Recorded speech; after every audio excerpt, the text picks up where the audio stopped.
I'm Blade Cotelli, and I'm a senior lecturer here at MIT, and I also consult on the topics of user experience, innovation, and design thinking. Most corporations don't really know how to innovate consistently across the board. Some have very innovative groups, but kind of across the company, they don't innovate, they don't have innovation as part of the culture, the DNA. And often what made a company successful at the beginning doesn't keep them successful over a long period of time. And depending on what kind of company, the length of time can vary.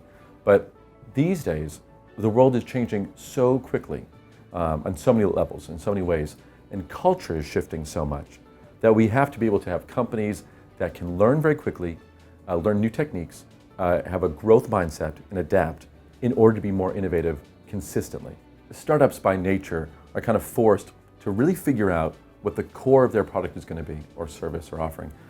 They have to spend a lot of time on it, in essence, to be able to get funding, to be able to get their first customers in. They have to constantly be tuning that up.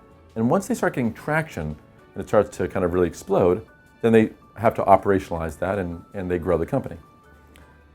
Often they're acquired by a larger organization at that point because they've demonstrated value, they've reduced uncertainty, and they're doing something that the other company, the parent company, can't do usually.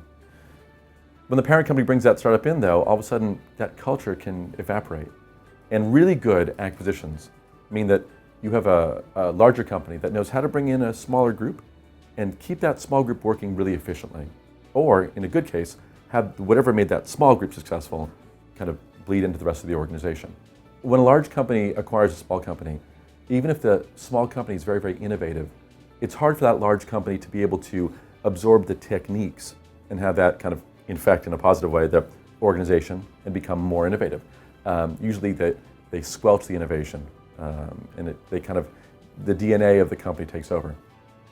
For a large company to be really successful, they need to have innovation as part of the way they work day to day in lots of different parts of the organization, whether it's in HR or if it's in the product group, of course, sales, marketing, anywhere in the organization, they need to be able to innovate.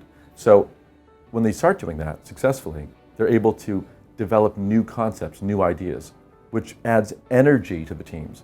That team energy makes people deliver products better.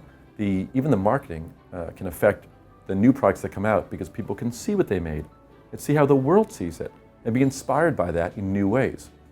They can then turn that into creating new versions of the product, enhancing the core of what they're working on, or to work in adjacencies, or even in transformational innovations.